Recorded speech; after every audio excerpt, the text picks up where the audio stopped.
All right. Hello, everyone. I am really excited to be here today with someone whose work I've been admiring for a really long time, not just because of its lyricism or sound, but because of its depth, its honesty, the way that it somehow manages to be philosophical but deeply grounded at the same time. I am joined today by a poet, DJ, musician, artist, and one of the most compelling artists in London, James Massiah. Welcome. Hello, hi. Nice to be here. Really lovely to have you. From his earliest EPs, True Romance and Natural Born Killers, and its earliest poetry nights, we have been able to see your work progressing in a way that's deeply personal, but also extremely experimental, expansive, existential at times, I would say. It's a very special occasion today because James is about to launch his latest album. And I'm here also to represent Figura, who is behind the party that's going to happen on the 10th of May at the lower third during Seeing in Dreams. So we will be talking about music, the philosophy behind the work, how to live publicly but honestly at the same time. But before we get into all of that, James, how are you? Yeah, I'm good. I'm You're good. good? My nose just tickled. I think it's a bit of hay fever. Really? Yeah, I didn't take any antihistamines Okay. today or yesterday, so I guess Okay. I'm suffering as a result. I'm sure many people relate to this. Yeah. I'm sure many people will. But yeah, I'm will good relate otherwise. to I'm this. good otherwise. Okay, good. So when you're many things, but if there's something that probably everyone is going to agree with is that you're a poet. So I was thinking that maybe we could start the conversation around this. Yeah. I think that's probably what I'll say best known for. I mean, it kind of depends who you speak to, but I think maybe it's probably the most unusual thing. Okay. But I mean, to me, it's not unusual. But I think that for other people, maybe it's like you meet in a party, Yeah. or someone introduces you. It's my friend James. Oh, what do you do? You say I'm a poet. They're like, oh, that's Yeah. strange. And so it then becomes the most kind of peculiar thing, or the thing that seems to be most noteworthy. Yes. Or the most easily identifiable thing. Yeah, You okay. say he's a rapper, he's a DJ, he's an artist. It's like, okay, who Yeah. isn't? Yeah. But you don't meet too many poets, I Yeah. guess. I mean, you're meeting more these days, but yeah, Yeah. at some point. Do you have any early memory of realizing the power of putting words together? Yeah, I think for me it would have been when I was in school. We were asked to keep a diary, Okay. and I think it was part of this English project where we had to write adverts. We had to write like copy for an advert, and we had catchphrases. We had to write advertising catchphrases. Okay. And then it was a diary after that. So I just remember making my friends laugh with it, and like that was kind of part of the game to see if you can come up with the best advertising catchphrase. And then the diary thing after that was also kind of like a similar thing, but then it became a private thing rather than something that I kind of wrote to entertain the class with.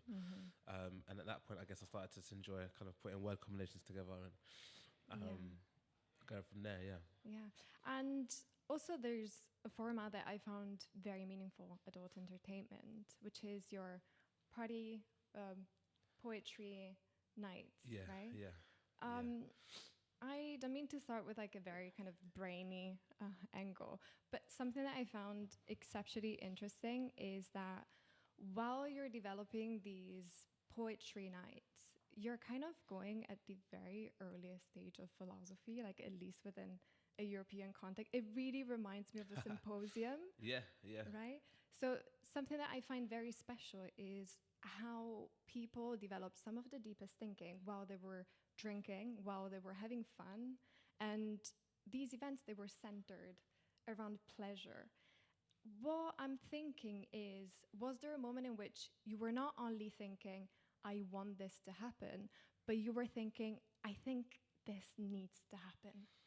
Yeah, it was. Well, I mean, big up my friend Charlie. He's got a whole song dedicated to him already. But I mean, it was in conversation with Charlie that, it was towards the end of lockdown, the second lockdown, and he kind of had the idea of setting up a magazine. I'm not sure if he's cracked on with that idea or not, but in response to that statement, I was like, do you know what? Yeah, I think that, you know, once lockdown's over, I'm going to start doing my nights again. And I've kind of got this idea of calling it adult entertainment. And we sort of kind of like laughed about it because we kind of spent a lot of lockdown just like getting high together. And in that, it was really beautiful. You know, I'd met him, you know, in that period of time, and you know, we'd be drinking and playing tunes and reading poems to each other, and we'd often end the night just the two of us going back to back reading poems. And it was sort of like the dream was to take the pleasure that we had, the two of us, in those, you know, like late night roll throughs, like to bring that to other people, or to almost like bring other people into it. So, you know, I've run poetry nights for years, but adult entertainment was kind of really born out of that desire to like to share that sort of, you know, heightened state, you know, exchange of, you know, culture ideas with other people. So, you know, I think people are typically sober when they, not sober, like they've probably had a few drinks. Actually, I think people do more. People do more. I've been told, Okay. Like some people are in kind of like different levels of consciousness when they're there, you know. But I think that the appreciation for the space, and the ability to kind of like sit amongst. So it's like people come and there's a DJ there playing the music for the first hour, and there's no obligation to like be attentive or anything. You can chat or you can chill. It's up to you. I even think I've noticed some people kind of come for the first hour, and then when the poems start, they might kind of saunter off, or like Really? they start a conversation with someone, and they want to carry it on, and so they might go out into the smoking area. That's completely fine too. But then of course the poems happen as well, and yeah, I'm really proud of what it is and what it's become, and to think that it kind of came from this late night into early morning idea that materialized. I mean, that's kind of crazy to think of me, 2 or 3 years ago, that little idea becoming what it is now. Like it's really quite something. Do you reach out to people, or do people reach out to you to participate? But both. Typically, like on the whole, it's people that I know that I've met. Either they're friends of mine, or they're poets that I've known for years, or they're people I've discovered recently who I've been a fan of. And then, yeah, occasionally people will reach out to me. So, I mean, for what it's worth, like I've got a lot of emails. So I've got a lot of emails in my nice shoes, by the way. I've got a lot of emails in my inbox from people who have sent poems, and you know, I'll scan them, I'll read them, and I think that, you know, for me, really, it is the experience of like meeting someone and like having it read to me that kind of does make a difference. I do think that like I've had people who are good writers, and I guess like good readers, you know, wasn't hit to read a poem, but it's like I think that like some people are kind of more comfortable with reading in front of an audience, and like reading well in front of an audience as well. So I think that like there's a list, a Google Doc that I've got of all the people who sent me things, and as and when I next come to booking an event, obviously I'll have like my A list of people that I want to get down, but then I'll also consult that document and then be like, okay, we've got an email from so and so on this date, and I'll just kind of I'll look at their work and then see, just kind of by process of elimination, like who's best suited to any kind of space or event. Yeah. Talking about Google Docs, I think I read in an email that you had the idea of sharing a Google Doc and showing your editing process. Yeah. Could that happen? I found that so interesting. Yeah, I did that for. I'm gonna do it again actually. Yeah. Because I've got the new poems collection is coming, and I think it's just gonna become tradition now that like I'll say, hey, I'm writing it, like click to share, like click to gain access. It's partly like for accountability to make sure that I finish it, because I've been writing it. I've got a book. So you have many eyes on you. Yeah, exactly. Yeah. I've got a book coming out next year, which is a collection of essays, and it's long overdue. And the publisher and the editor and I are gonna like crack on and get it done in time for next year. But I mean, I get so distracted. I think London is so full of fun things to do and fun people to see, that I can very easily take my eye off of the page or the laptop or whatever it is and just I mean, you have to write about something, I guess. So. Yeah. I mean, for what it's worth, like the experiences that I have definitely do feed into the writing. So, you know, living is a part of the process. But I mean, I think, you know, with this record, at least Bouncy Law, like a lot of that living happened at the same time as I was writing. And so I've almost like found a new way. Like in my head, I say this thing, it's like the only way to do it is to do it. So when I'm looking at my messy room, or I'm looking at a sink full of dishes, or I'm looking at a blank document that needs writing, I kind of have this mantra of the only way to do it is to do it. And then I just do it. And then that's it. So that new mantra has kind of like tricked my brain into getting things done. And this body of work that you're going to be publishing, this book, is it experiences that also embrace what you have been sharing in your music, in your EPs? Like, what's the time frame that's going to cover? Yeah, so I think I started writing it in 2023. So it would be 2 or 3 years worth of life experience. Yeah. Like I've read some other like books titles that friends have recommended, but it is all like my experience. I think you know the reference points for it are like other essay writers and collections like some Joan Didion stuff and this book called Honey Money that I started reading, didn't finish. Also like a lot of like Anthony Bourdain stuff as well. It's kind of like got into like the process of inspiration at least, like or like just kind of like the way that I write. But I'm just trying to draw from my experiences as far as talking about like it's about sex and sexuality, and I'm almost trying to offer like a counterpoint, an alternative voice to like I guess like some ideas around male sexuality and like even to kind of like de-gender it, you know, like it's human sexuality. I want to talk about human sexuality, and like what I found to be healthy ways to engage with oneself and with others. And some of the stories are funny, some are tragic, some are like just, you know, neutral, but yeah. Yeah. So in the sense of it's autobiographical, and you're already introducing this, but what do you think feels urgent to write about right now? Yeah, I think there are a lot of sorry, I'm laughing before I say it because it's just one of the things that people tend to say, isn't it? Like what we live in a society. But we do live in a society. There's a lot of issues in society today. You know what? It's about my own like difficult experiences as a young person with sex growing up, and how those experiences kind of like informed who I am today. And you know, there's a book I read called The Act of Living, which is a really good book. It isn't a self-help book, but it did help me. It did help myself. And it's like trying to almost codify psychotherapy. Like if it was a religion, like what would it encourage you to do? And kind of one of the key things was this idea of the talking cure, you know, the idea of sharing and living honestly. And I started to kind of like practice that, like being honest with the people who were close to me about what I was doing and who I really was. And it kind of started to change my relationships in a good way, I think, like for the better. There were some difficult conversations, but it was for the better.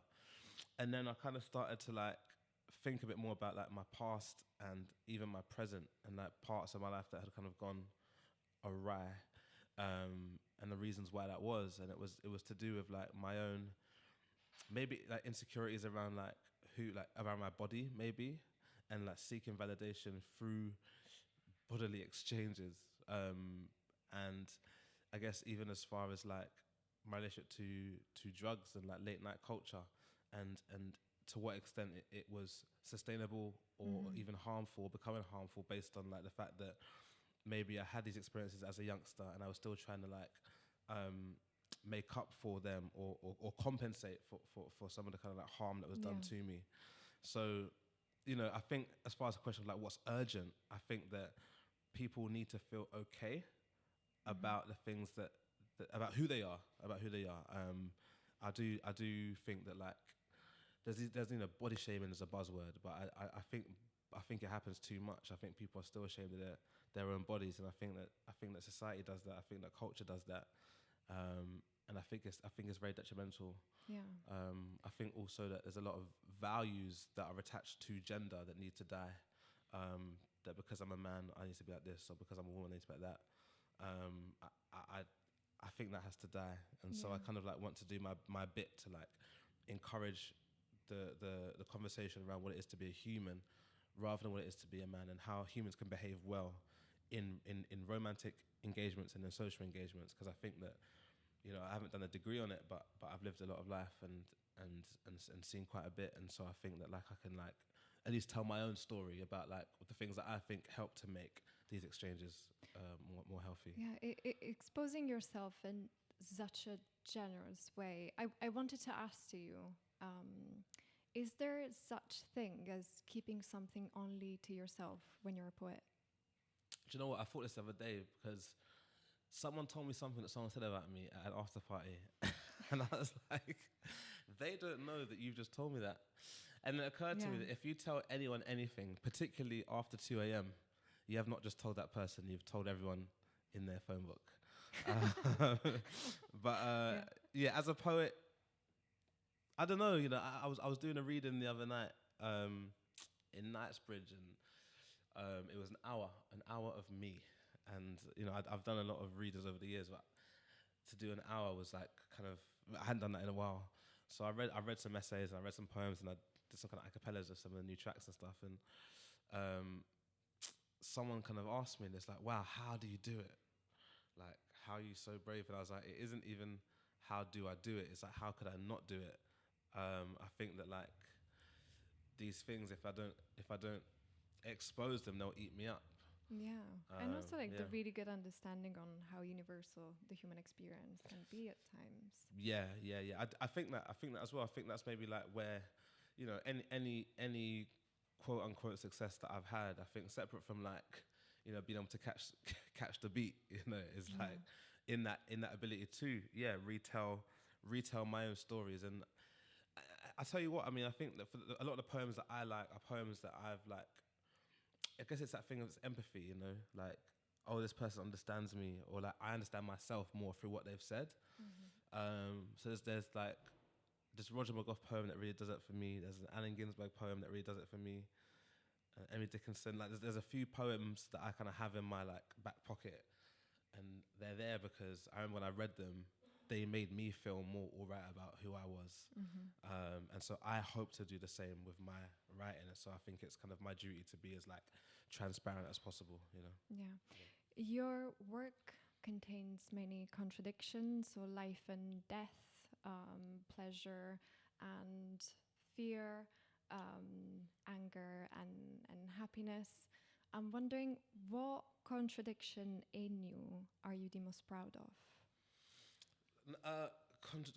Contradiction. Do you know what? Let me try not to articulate as well. The word contradiction comes up in a track on the record. And which one? On a track called West. Okay. Contradict sometimes, and I know your heart's on the line, and I think that since recording it, my relationship to the word contradiction has changed. It's this idea that like, to contradict is to say something and then do otherwise. I guess that's hypocrisy more than a contradiction. Contradiction is the idea that you might have two views that oppose each other and they exist at the same time. As far as I can't think of anything immediately. It's tricky because I think that less than being a contradiction, it is the case that two things are true at once. And I can't immediately think of anything that would maybe serve everything. As yeah, maybe yeah. everything. Maybe everything. Talking about music, you have, of course, a very strong connection with lyrics. Yeah, like it's inevitable, and it's what makes your work special. But I'm wondering, does the beat anticipate the emotion? Do the emotions anticipate the beat? What's the relationship between these two elements? Yeah, I mean, this is the first project of mine that I haven't produced myself.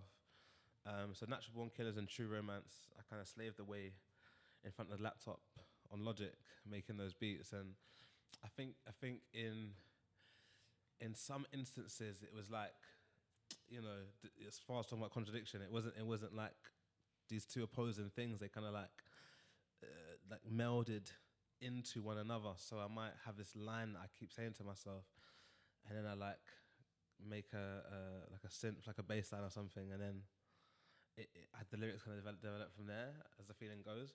With these tracks, it was that the beat came first, and then in hearing it and then hearing the pads, like really for me it's like the strings or the pads that I really connect to.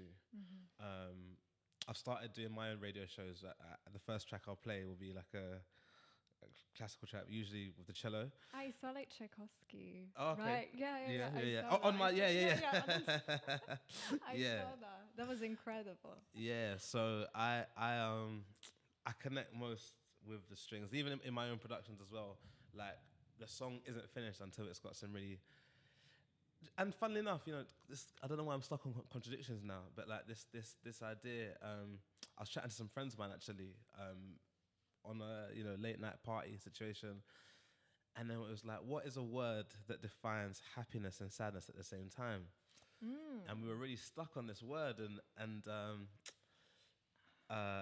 shouts to Carmichael, shouts to Dan, shouts to Tris, because we were really like, you know, trying to hammer this one out. And such a good question. Yeah, I mean, if anyone knows the answer, I don't know. Like, I would say, like, tweet or text or whatever. Maybe I would think loss. Well, loss, longing. Because loss, it means that there was a presence before. Yeah. So there's a sense of happiness, but then. I'd almost say loss you think of as being more of a sad thing. But then maybe the memory depends on the loss. Maybe. Or what's been like, depends on the loss. Toxic partner. Yeah, but if it's someone who lived a long, happy life. Oh, then, okay, you know? yeah. Like not a toxic partner, but like a like dear friend. Yes, exactly. Yeah. Maybe. So, I mean, it's there is a word in a different language, but we were like, no, what's the English word? And we couldn't think of it. Nostalgia came up. I was like, no, it's not nostalgia. That's not happiness and sadness at the same time. Although you may experience those things, we didn't. We decided that guilt maybe as well. Like sometimes we feel bad because we feel good. What do you think? Okay, interesting. But then I guess this is a feeling of like less, because I guess happiness and sadness are more is guilt an emotion or more of a feeling than an emotion? We're trying to think of like words that describe the two feelings at once. Yeah. And instances where you do feel the same, both happiness and sadness. And for me, that's what I'm trying to capture in my own musical productions. I think you have to create it. Yeah. It's about to create a new word then. Yeah. No. But as far as that, so I haven't got the word yet, but the music that I make and the music that I really enjoy often has elements of happiness and sadness at in the it same time. at the same time. Yeah. And because we're talking about contradictions, I imagine that there's somehow expectations in an artist to be within a certain genre. And if there's something that you also mentioned then that you do, is that you play in between genres. Is there one that you maybe it's not like a common thread in your work, but where you feel the most at home, or your identity is in the fact that you kind of move beyond this idea of? Yeah. I think I would now say dancehall. At a point in time, I would have said funk. I think it was because, you know, I grew up listening to a lot of gospel music, and you know, Kirk Franklin, Fred Hammond, Israel and New Breed. A lot of their songs heavily reference funk music, George Clinton, Prince, and then all of the kind of like hip hop, R&B, and even pop music that I listened to growing up. You think of some of Madonna's biggest tracks, they're like very funk heavy, or the essence of funk is in them, or it couldn't have existed without funk having existed. So funk was my like thing that I latched onto. And then there's even, when I thought about my connection to grime, it's Wiley has a lyric where he says, "Who influenced me to be funky?" And it's like this idea that grime is funk. And so it was funk for a while, then it was grime for a while, and now it's sort of dancehall. And dancehall is like, I guess it's like funk and grime are like these kind of like powerful monosyllabic, you know, almost onomatopoeic as well. Dancehall, I think, is the space in which grime and funk can exist. You think of funk as like these like bodily movements or explosions, you know, and grime as being this sort of like the bass, the kind of low end, like sonically, but also like you think of society, even like the people that you're thinking of, and like the kind of the culture, that how it's viewed in the, across the mainstream, and it's like it's taken pride in that, and even celebrating that to the point that it becomes elevated high, you know. So yeah, dancehall and I think I've said those things, but also acid, you know, acid house, and I think that they're all sort of like made on the kind that I like of each is all made on very similar like equipment, like similar drum machines and similar synths and whatnot. Okay.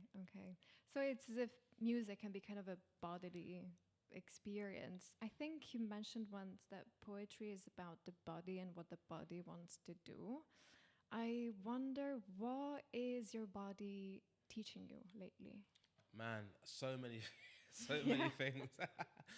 So many things. I was chatting to my friend Aria just yesterday, and even, you know what, there's a few friends that would notice about me, actually.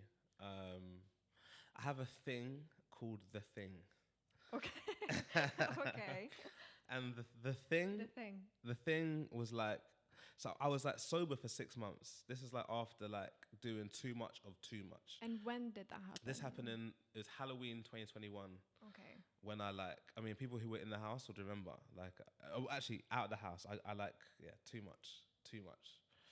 I got behind the wheel of a car and was like driving around, like I haven't got a driver's license, and the car was much more expensive than I could afford. So I was very lucky to escape that joyride with my life and legal status intact. But it made me kind of stop and think, all right, James, you got to like kind of reconsider some things here. So I chilled out, and the thing was born.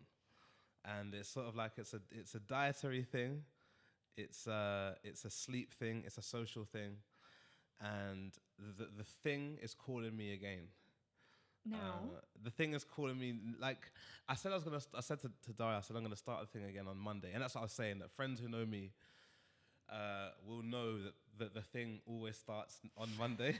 okay, it sounds like an appropriate day to start the thing. Yeah, but the thing has been starting on Monday for many weeks, but it's actually going to begin on Monday, and I think that I'm going to take it through until Carnival.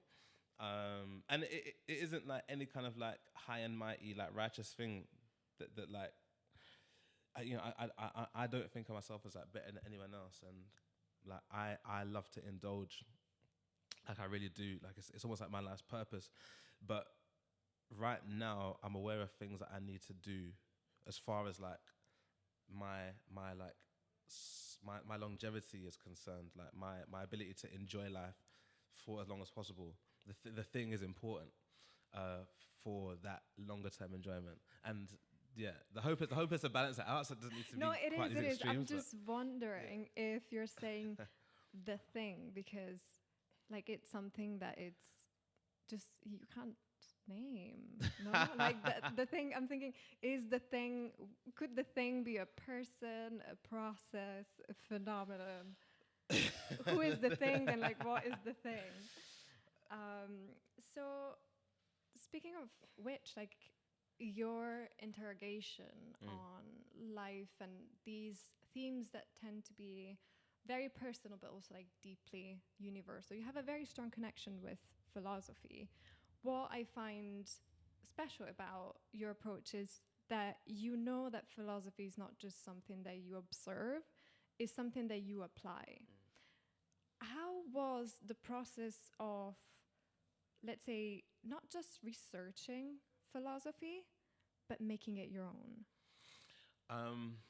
It was necessary at one point, and it always, like I'm always kind of taken back to this time where I was sat where I live now, my parents' place in Mitcham. I was on the kitchen table, and it had just occurred to me that this idea of equality, as I saw it, may not be true. That our equality is maybe more of a philosophical idea than like a real and actual thing, as far as our different heights and abilities and genes or whatever else. And I was trying to think about what it was that could make us all equal. What is it that human beings all have in common? What is the human experience? And I guess when I was a Christian, it was fine because I knew what the answer was. It was that we were all sinners waiting to be saved by God's grace. And then when I lost that, I kind of had this more like, I guess, liberal feels like the wrong word, but this kind of like... Liberated? I became liberated. Yeah, okay. There was a sort of like a notion of like social contract and the golden rule, and people are just, we are equal and we are all deserving of the same things. And I was like, okay, that makes sense as far as like, you know, basic human rights. But then are we equal? And if we are equal, then where does that equality lie? Where are we finding that value? And I remember saying to my mum, it's like, there's got to be, because we are equal, I believe that, but like there has to be a basis for that belief, mathematically, scientifically, philosophically. Mm-hmm. And I was like, I know what it is, Mum, we all want to survive. And I won't say what she said in response, but we entered this really kind of, and you know, shouts to my mum, and both my parents, and my sibling as well. I'm from a very talkative family, a very thinking family. And yeah, we spoke for quite a while after that, just about that idea of like what human beings want, what the basic human experience is, kind of stemming from this question of like, what is it to be equal? And I think I needed to hash that out because so much of my beliefs before would result in a change in my behavior. Mm-hmm. So I'd be at church and I'd talk to pastors and elders, and I'd say, can we or can we not eat pork? The Bible says in the Old Testament that we shouldn't, but it says in the New Testament that you can eat whatever meat you want. Which one's true? And I'd sit there and talk about with them for hours, and I wouldn't leave until I got an answer because I wanted to know. Contradictions again. Oh yeah, but that's ultimately why I left the church. Yeah. Because my thing is that if something is true, then there are no contradictions. And if there are contradictions, then it isn't true. Yeah. And so I'm always, you know, and like I've definitely been kicked out of house parties or like, you know, ended house parties because it's like, all right, time to go, James. Time to talk. Yeah, it's like let's play play the music louder because I'm like we're starting to talk about a subject, yeah, and I want to get to the bottom of it. So that's the thing. I don't allow generalizations in conversation. So when you say generalization, you mean kind of these statements? Lazy statements that often, you know, especially when they're made in relation to people, become sexist or racist or whatever. And I'm not even saying that because you know, again, it's not about like a kind of quote unquote moral standpoint. It's like if we're going to try and get to the truth of the matter, then we need to get to the truth of it. And what you've just said about French people or about people from West London is not true, because there are people from Paris who are not rude, and there are people from West London who actually who are generous with their houses. So, you know, it's like, let's get to the core of the matter. What you're saying is you do not like this particular French person, or you do not like this particular West London person, but it's not that all people from Paris are, or all people from West London are. Yeah, you know? yeah. So looking at philosophy, what do you think philosophy helped you forgive in yourself and in others? Yeah, man. Good question. And, you know, we talked about guilt before. I felt a lot of guilt and a lot of shame. I think I felt shame more when I was like in Christianity. I felt shame for the things that I felt and that I thought. And now I don't feel any shame for the things that I feel or think. It makes my life a lot easier, and I think I have a lot of peace as a result of that. Guilt is different. I do experience guilt still, and ultimately I experience shame still, but I think that my ability to contend with them affords me a great amount of peace, because I can very quickly locate the source of the shame or the guilt. Oh, I feel that, what is that icky feeling, or why do I feel a bit of discomfort in my brain or my body? Oh, it's because I said something to someone that I think they might have taken as an insult. Next time I see them, I'm going to clarify that I didn't mean any offense. And then that's it, it's done with. I don't need to chew myself up or beat myself up about this thing that I said or that I did, because I know what my intentions were. And ultimately, my intentions are always, I'll use the word pure, because I'm just me, I'm living my life. And if it is that I don't like someone or something, then I should be honest about that. If it is that I do like something, but how I said it was misconstrued, then I should clarify that as well.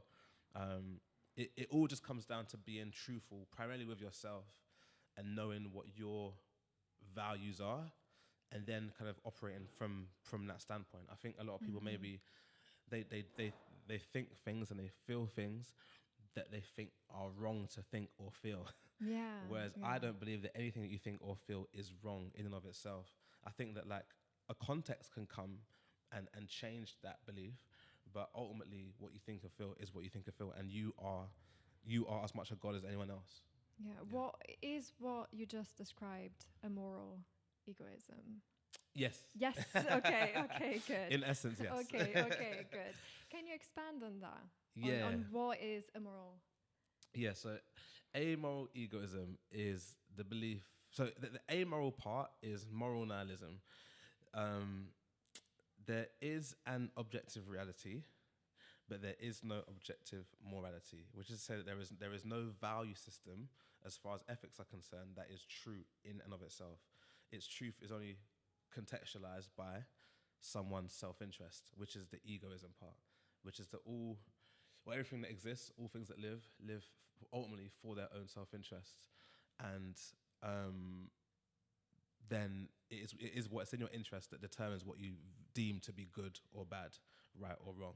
Yeah.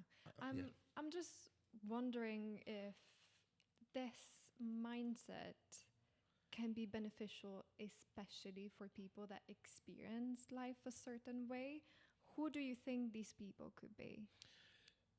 For a long time, I thought that it was people who looked like me, who are from where I was from, who,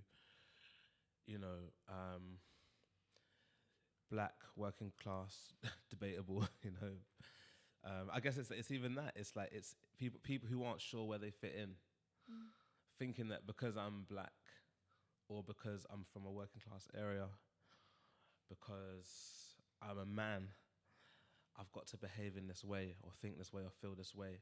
And the minute that you start to display any deviations from that, you kind of get cut down. Someone points out that you're not meant to do that. You shouldn't be like that. For a long time, I was really, really depressed because I thought that I was a bad person. I wasn't a good person. I was an incomplete person, like an incomplete man. And then I came across this philosophical idea, and it's like, no, you're not incomplete. You're not bad. There's nothing wrong with you. You are what you are. That your goodness or badness is only in relation to someone else's idea and their experiences, and you don't have to internalize that.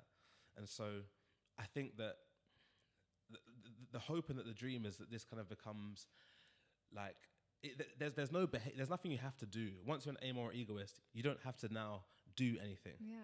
You can do whatever you want, live however you want, but it's a philosophical framework or starting point. So we can come and be like, look, there's no right or wrong, essentially. However, I think that the bass should be down on this mix. because I imagine that both the word amoral and egoism, it's gonna open up so many misinterpretations and like fears potentially in people. Yeah, it has done. It has done. I mean, I was doing a talk a few years ago in, was it in Vienna?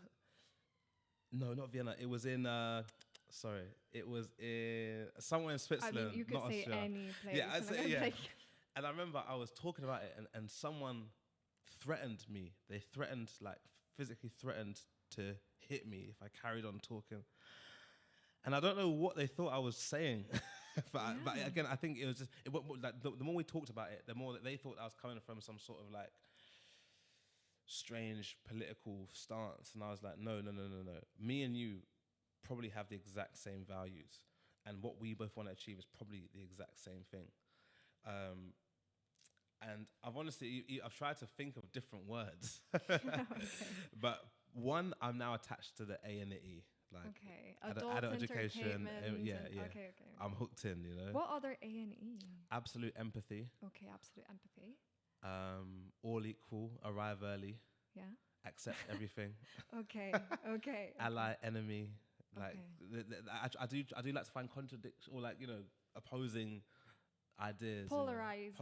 Yeah. So for a long time it was Adam and Eve, and I guess I thought of myself as this sort of like, you know, you have like this character Baphomet that like is this sort of like half one, half other, like half human, half beast. It's like that is what it is, you know. That is what life is. I think it's a ball of contrast and opposing ideas, and but they all exist. It all exists. Yeah. So absolute empathy. Absolutely. Do you think that can be a remedy for this idea of thinking in binary and having these very polarizing conversations? Do you know what? Today, this has been a great conversation. Yeah, for me too. We might need to start calling it absolute empathy instead. I think that's more sellable. Okay. My philosophy is absolute empathy. Yeah, the brand. Yeah, the brand. I think amoral egoism is like we keep that in the locker room. Yeah. And when we're talking to the press or the public, absolutely, because that's ultimately what it comes down to. That's what the result of applying an amoral egoist worldview is, in my mind, absolute empathy, because you understand that, okay, this person is doing what they're doing purely because they think it's in their self-interest. Yeah. And if I'm going to appeal to this person to behave in a different way, like someone who's on a different side of the political divide to me, you know, rather than calling them a bad person, it's like, no, I understand where you're coming from. You just think that's the right thing to do because of your experiences. However, I'm going to show you that the statistics that you just showed are incorrect. And actually, the results of what you're claiming would actually bring more harm than good. Yeah. Boom. There's a quote by a French. My mom is a philosophy teacher, so like this is like very interesting. Yeah. There's a quote from a French philosopher. Her name was Simone Weil, and she said that compassion directed towards oneself is true humility. And I really find that amazing. absolute empathy is a humbling experience. Yeah. To have empathy. Yeah. I did an interview the other day with Jada G, and spoke about that. And also Jean, big up Jean Campbell. She was going to perform at Adult Entertainment. She couldn't in the end. But she spoke the other day quite a bit about humility. And humility, she said, is not about making yourself small, but it's about knowing your size. Yeah, exactly. So I'm happy to quote her on that. And I think, again, that can be humbling, you know, because, you know, for me at different times in my life, maybe I've exaggerated who I was, or even in my own mind, like puffed myself up to feel okay. And then something happened that like contradicted with that idea of myself. And it took a while to kind of like make peace with that, but it was like, the process of being humble and like acknowledging, okay, I am just a person, I'm just a human being, and I can get it wrong sometimes. Exactly, and again, this, you know, whenever anything is humbling, it just feels uncomfortable first, but very liberating. Ultimately, in a second moment. I wanted to ask you, if your EP True Romance almost documented kind of the aftermath of a personal crash, when you listen to it, does it still feel the same, or healed into something else? I listened to it through on the treadmill yesterday. Okay. I think sort of like, so I got tagged in a video basically with someone said, I love this track or whatever, and I was like, wow, wait till you hear Bounty Law. But then, okay. And then I was like, let me listen through again. And it's hard sometimes, because the thing is, there's some mistakes that led to the crash that I'm still making. And so I kind of kick myself sometimes, like, I thought I'd be over with that by now. And it's like, no, this. So that there are some things that are like hard to hear. But there are other things like, I mean, even in Charlie, that thing of like, overseas, a here, bear. Like there's like these mantras that I put in there, almost like to kind of like remind myself of like things that I told myself I would do or not do or whatever. And it's good almost to kind of like re-listen to those quote unquote gospels again. Yeah. And so also you perform in venues that have a lot of range. You performed in churches, at the parliament, on radio, in clubs. Do you prepare differently or not at all? I mean, you saw today, it was just like, let's go, right? Yes, And yeah. I think that, okay, no. So I was going to say preparation can kill you, and that's not true. What is true to say is that I am almost always in a state of preparation. That I kind of live, I'm aware of how this might sound, but just go with it. Okay. I live for this. I really do. I live to get funky and to feel ideas and music and converse. And so it's just whenever I'm like able to honestly interact with the space that I'm in that I get the best results. I think that having said that, if I need to learn lines, then yes, I will learn the lines. And if I need to practice with another bandmate or a DJ, then I'll do that practice. But really, it is just sort of like kind of having a sense of where you're going to be. And yeah, I guess it's been a lot of years. It's been a lot of years. I've definitely been on the mic too much before. I've definitely like, you know, in like a smaller enclosed space, and I'm talking all over it just like that. And there's also been other instances where I've not talked enough and I've been too far off the mic and you can't really hear. Yeah. So now I'm able to like, again, like always as a constant preparation, like it's been enough experience, enough life experience that I kind of know, all right, if we're in the House of Parliament, it's going to be this kind of show. If we're at a gig in Bristol, it's going to be this kind of show. It's like a dub gig. And if we're it's about, I guess, not being too loyal to preparation sometimes. Yeah. Read the room, ultimately. Yeah, and again, even that's kind of like the humility thing again, of like acknowledging that it may not be what you thought it was going to be and going with it, acknowledging that, accepting it, and then adjusting.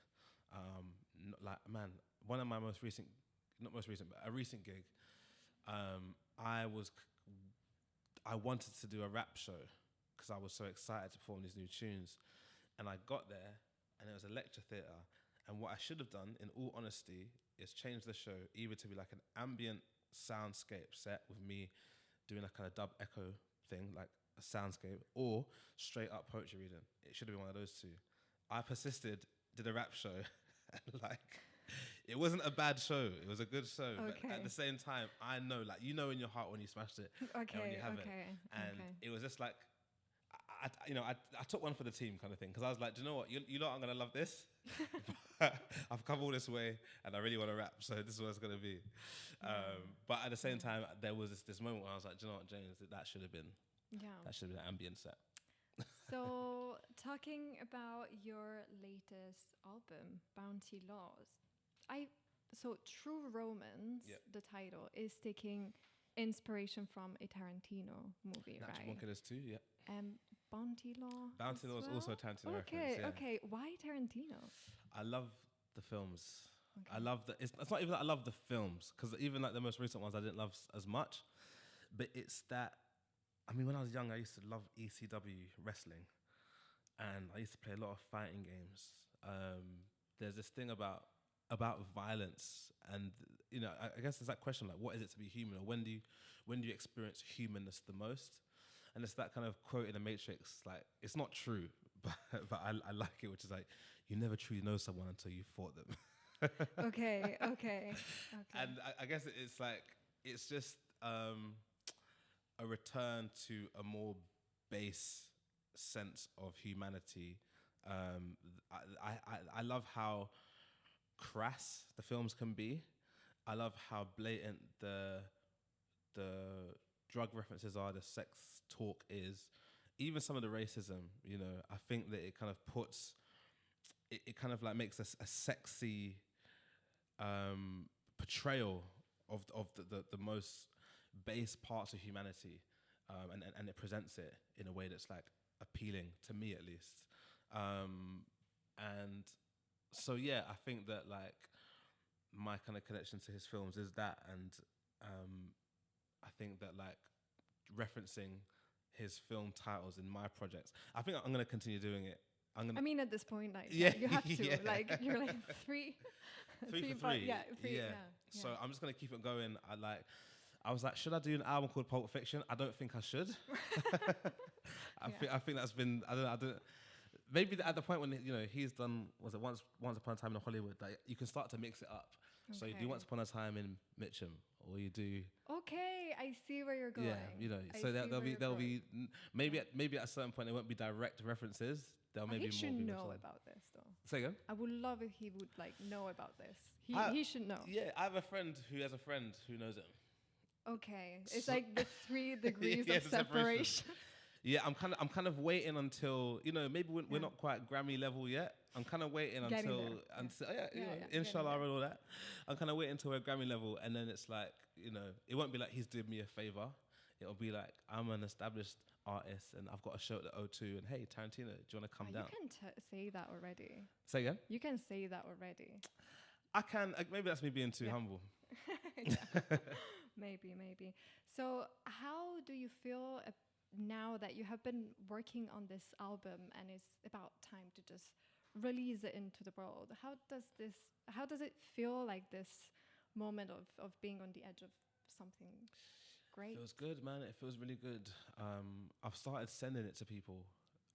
It's amazing, by the way. Thank you. It's really, really great. Thank you so much, man. I feel it as well. It's really, really great. I've been proud of all my work, but then I think maybe just where I'm at in life right now, and like kind of what I went through to make it, and even the process of collaboration, like it really does feel like a great realization of like where I'm at artistically, and I'm so proud of it, and I can't wait for people to hear it. And obviously we've got the gig on the 10th at Lower Third, and I don't think I've ever been quite so enthusiastic about promotion. Okay, it's when something really represents you, and like when you really believe in something, it doesn't feel like it's promotion. Yeah, I'm like, no, come to the show, buy a ticket, listen to the album. It's really good. Yeah. You're really gonna enjoy it, and like even if you don't, I want you to come and experience it, because then it's like it just feels like the truest representation of where I'm at now, and like I even feel separate from where I'm at. I kind of feel like where me and my peers are at. Like I feel like they're gonna enjoy it as well. So I'm offering it to them, not purely from, obviously I'm gonna get something out of it, but it's not purely for my own pleasure. I'm saying I think that you're gonna like this. Yeah. If I'm wrong, then I'm wrong. Never do business with me again. But I'm like, trust me, you're gonna love it. Yeah. So you're not wrong. I love the lyrics. I love the music. You mentioned that in this case it wasn't like a solitary journey. You have been collaborating with people. How was the process of collaboration and developing new music? Yeah, so the producers that I was in the studio with were Cold, Cam, and 3-0. So I want to big them up. But then there's also Oliver Twist and Pound Shop, who weren't in the studio, but they contributed as far as like changing the beats up as well at different points. So, man, some of those tracks go back quite a few years, and there's other tracks on it that were made like in the process. So we're kind of like scrapping tracks and like adding new ones on and whatever. And then when we kind of like landed on the final track list, it was sort of like, you know, a collective conversation. And I think that, you know, even track titles, I was like, should we call it that? Or I want to call it that. And they were like, nah. And there was some that I would fight for, you know, and if I fought for it, and, you know, they'd you know, it would happen. Did you fight for Doberman? Do you know what? We had the discussion. Okay. Doberman with one N or with two N's.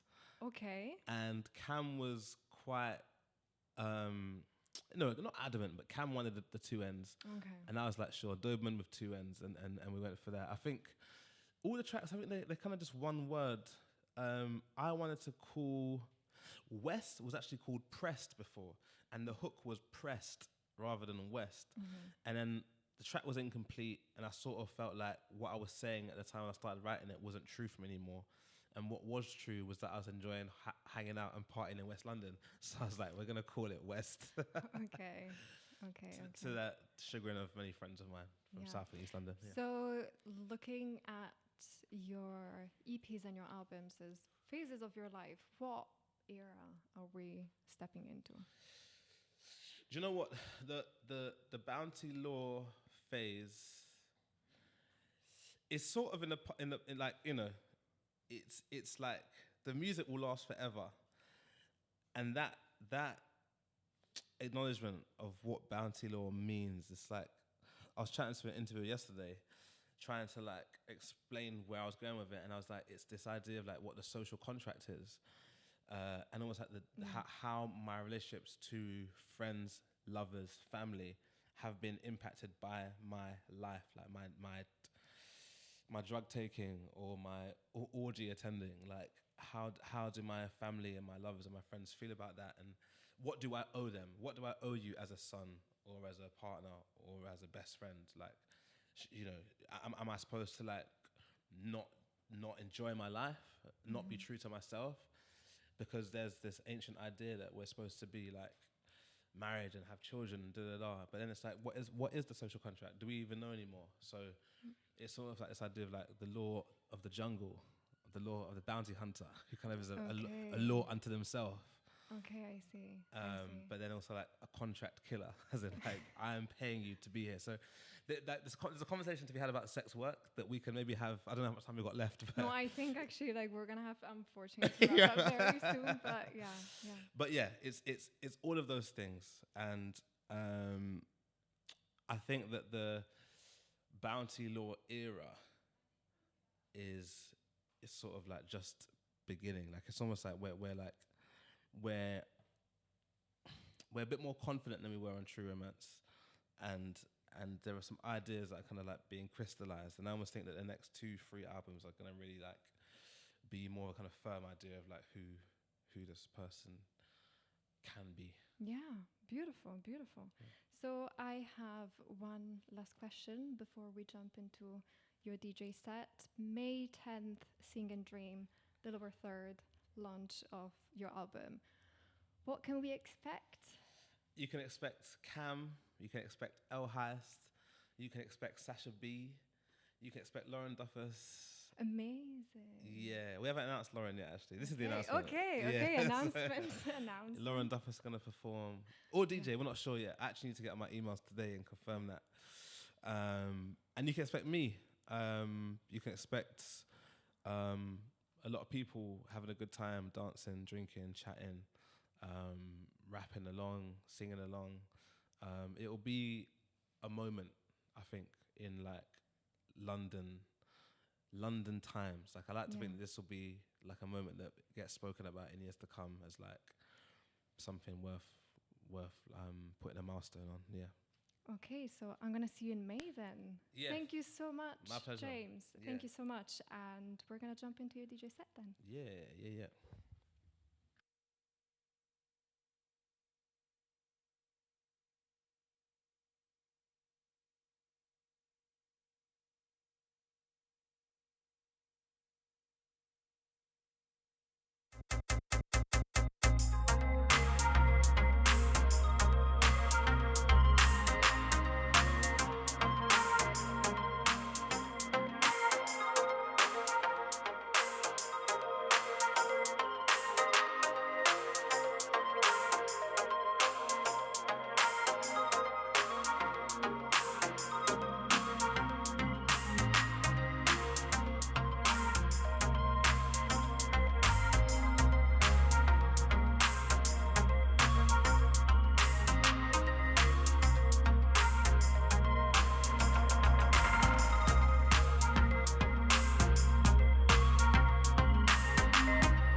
night moves in, love takes a new meaning. If you were here, you would know what I mean to say. Oh, circumstance leaves me only waiting for a chance. I only want to love you more, more. Can't you understand it? No, no, no, no, no, no. Girl, you know how much I care. It's not the way I planned it. No, no, no, no, baby. If you could only know my feelings, you would know how much I do believe. If you were here tonight, no, no, girl, by my side. If you were with me now, when the lights go out, I cannot pretend that this feels to be all for me to be in alone. Oh, slow burn, light a candle for our love. Oh, so we'll always be one to one in love. Oh, can't you understand it? No, no, no, no, no, no. Girl, you know how much I care. It's not the way I planned it. No, no, no, no, no, no. If you could only know my feelings, then you would know how much I do believe. If you were here tonight, no, girl, just be by my side. If you were with me now, no, girl. Every night alone, I just sit here anticipating for the day we'll be together, baby. Please don't keep me waiting. Come to me. If you were here tonight. Yeah, my young girl. Here and flash your light. I kind of know say this here we not fling no back left and nobody. We not have enough nice and bad for them was a morning. Pin and one. Come on. Me ball rail up and flash your lighter. I saw you know you hear the entertainer woman rail up and flash your lighter. I make you know down the pump fire. When you rail up your entertainer, put your bantan from across the border. Then you hear the tune will come from Ninja. You ball whoa, them say back from Massa. No get close to man flash the lighter. Then you hear super get a blaze like fire. Move up yourself and flash your lighter like a time of harvest. Present Jaja like a kangaroo in the place, you know, sir. Every lighter man the fire. People ball out. Then now what this papa me ball rail up and flash your lighter. I saw you know entertainer there.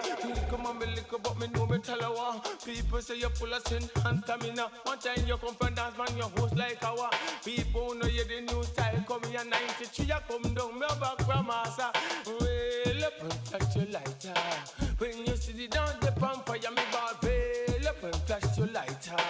Ninja man bring the new style at 93. Man, me say me full of stamina.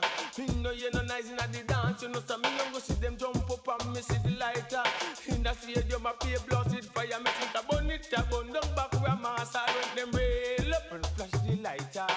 Ninja man, what? Me do you rail up and flash the lighter. Watch up. Me when you listen, me no one no understand. Not fling no buckle of entertainer man. If no lighter in the ear, you know man. Find you don't see no fire, music stand. Just take yourself for the city doing water. Watch out. Tell them real me up and flash me lighter. When super get up the dance from fire, me tell them real me up and flash me lighter. When put your bantan come bout, tell them real me up and flash me lighter. No when the one when the name Shabba, people want them a light cigarettes, you know, sir. And think me put it on me mouth, you know, so me just strike the light and hold it up, so turn it till it buck. You see the blazing fire, then dig out me bun down with matches rasta. I just devise a entertain, and me tell you me real and light me lighter. Nah, but lot of make me get hoarse, you know, so after me and John just stand up in the corner. Here Shabba tune a kick up like how me never ban a hose and get me murder. Now go hit up in the corner. All me do say back remorse, and me never ball out loud like a gal, you know, so I forget host. And can't even talk tomorrow. Me just dip in my pocket like a ring murderer. Think a knife or a gun, me go for back remorse, back me lighter. When me squeeze it, then think me light cigarettes. So I just forward me a ball for the internet. Me ball real up and back you lighter. And me the whole dance the top for you, me ball real up and back you lighter. People see the new style, fi ball forward pooper. Nobody lick them down, you know. Say me ball new style, fi get it down to work. Where they get me from, can't hand me ya. Them don't know the style where we bring bows ya. Now make no noise and not utter. When you're looking at the dance, the whole place on fire. Me why you lock up the light now. Back from us, tell you all of them no church member. Me no come here like a damn part. I me come to teach them how fi ball forward pooper like a silent night. Humble sing a humble thing where you hear a entertainer. No nice and fun, say look here, say you make them.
Animal Street.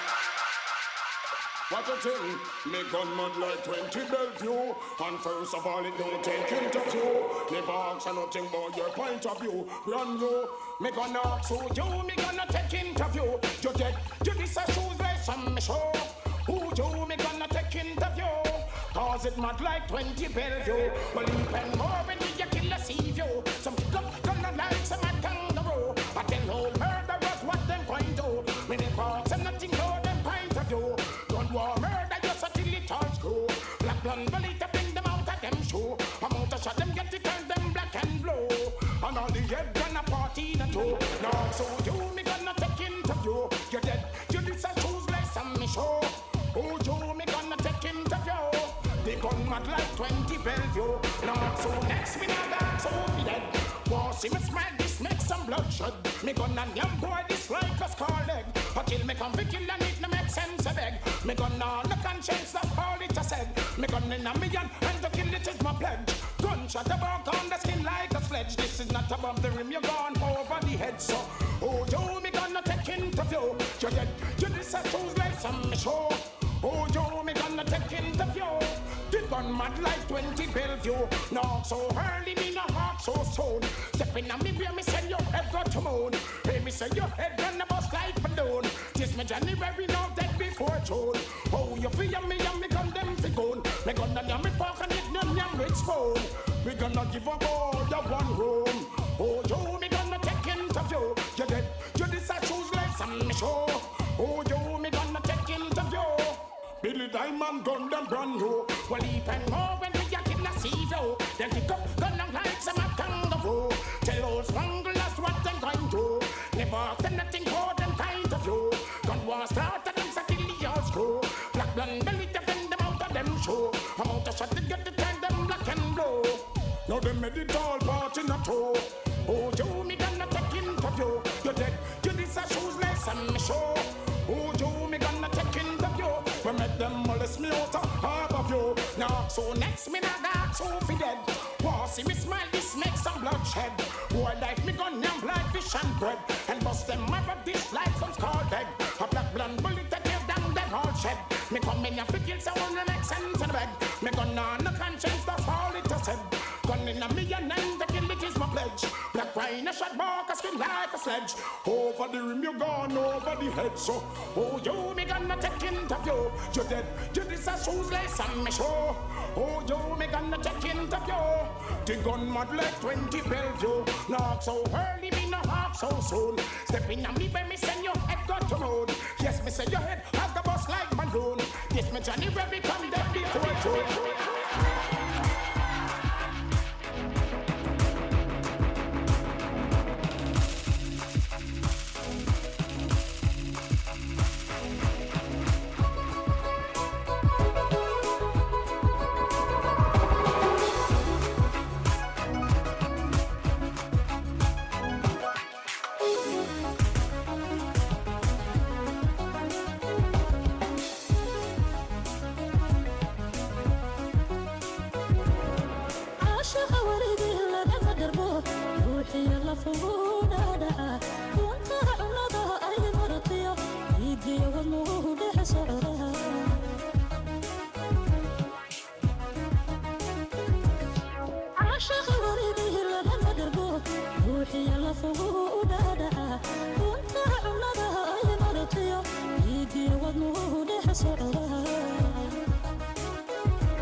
Indahaygu aday ku maqlan indahaygu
Jag vill vakna upp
I've come to terms. My baby is a bird. When you're in the sky, I'm hoping you'll return. What can I say? Knew it right away. You are what you are, and I feel like a cage. You're so cute, my fate is on the verge. I'll be the one who ends up getting hurt. I can't help it, fate is on the verge. I'll be the one who ends up getting hurt. Who ends up getting hurt.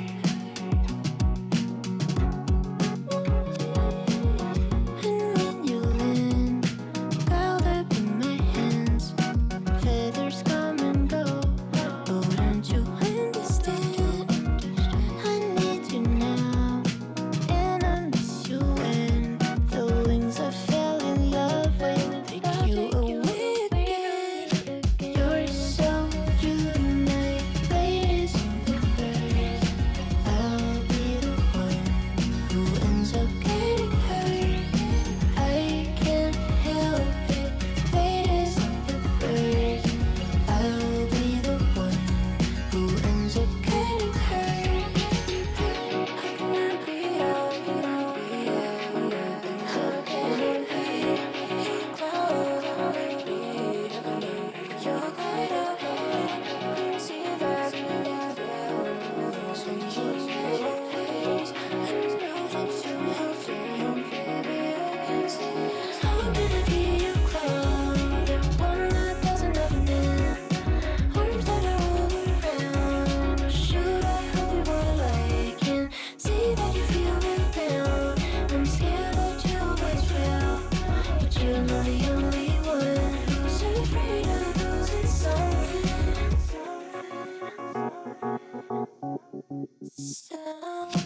You're so cute, my fate is on the verge. I'll be the one who ends up getting hurt. I can't help it, fate is on the verge. I'll be the one who ends up getting hurt.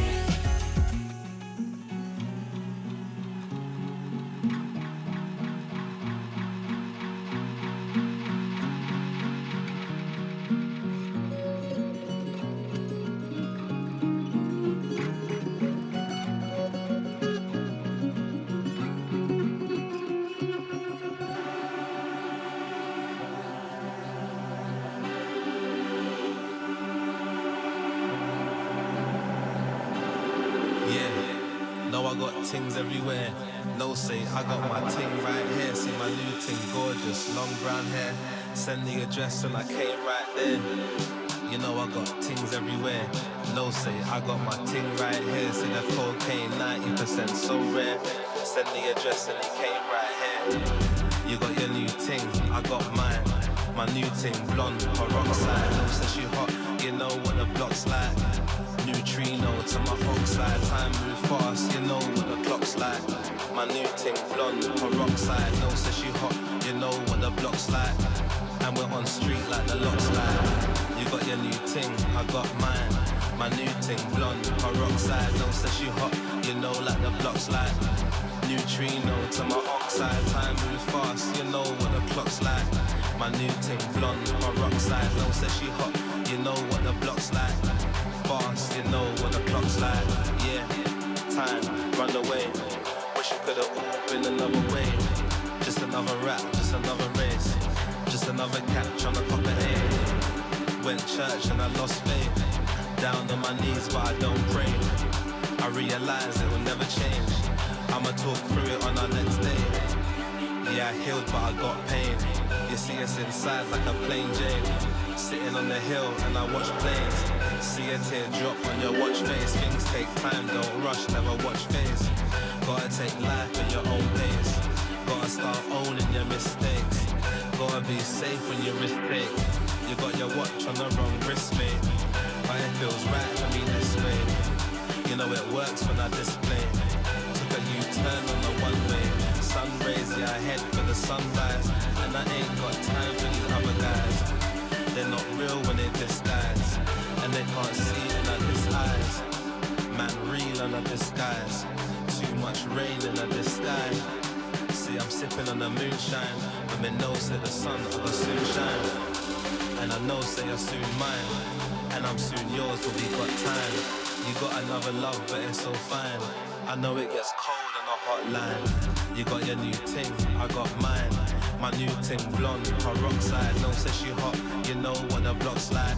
She said my ting long till it lopside. Time move fast, you know what the clock's like. My new ting blonde, her rock side. No, says she hot, you know what the block's like. And we burn fire up on the upside. You got your new ting, I got mine. My new ting blonde, her rock side. No, says she hot, you know what the block's like. Neutrino to my oxide. Time move fast, you know what the block's like. My new ting blonde, her rock side. No, says she high, you know what the rock's like. Yeah, I'm picking up like I lost mine. Yeah, I wanna rock with you. I wanna pass the time on the clock with you. Question time, what's your views? Hit the countryside and then clock the view. Come down and I drop with you. We lock the room, you know we got lots to do. You know we gotta watch the moon. We had a lunch, it was locked for two. Yeah, roast the poor, but rest assured I think I might like it more. I'm grinding sure, but I like thriving more. I'm jiving more, am I trying to find the Lord? Find a way, commit to a wife today. A life away from the nightlife. Yeah, I tried to save, but I like pounds away. How the day, suit man, I'm flying away. I'm flying away. Baby, it's alright anyway, it's alright anyway, it's alright anyway. Baby, it's alright anyway. Shit got hard, but we're finding a way. Shit got dark, but we're lighting the way. Made peace, we ain't fighting today. Baby, it's alright anyway, it's alright anyway, it's alright anyway. Baby, it's alright anyway, it's alright anyway, it's alright anyway. Baby, it's alright anyway. Shit got dark, but we're lighting the way. Shit got hard, but we're finding a way. Baby, it's alright anyway. Baby, it's alright anyway.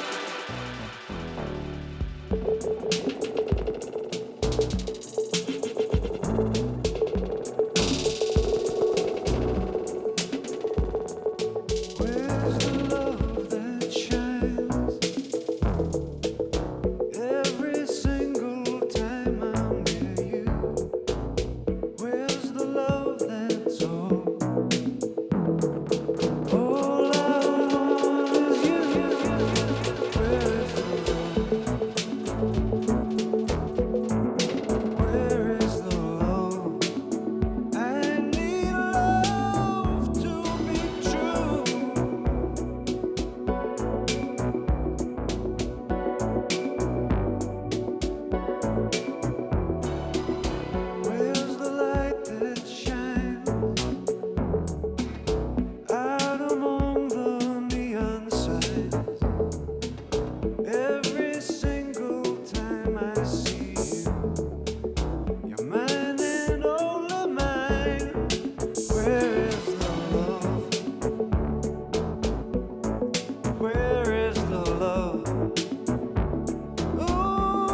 'Cause we drifted apart, and I know that it's hard, but a broken heart still beats. With the door left ajar, we made up a full stop, so you always out of reach.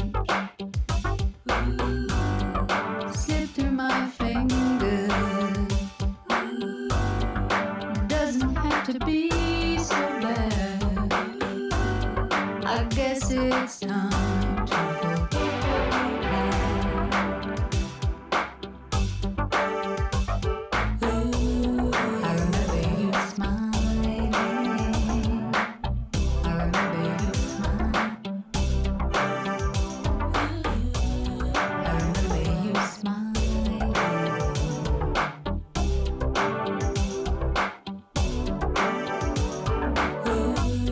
I remember you smiling. It's time to forget that. I remember you smiling. It's time to forget that. I remember you smiling. I remember you.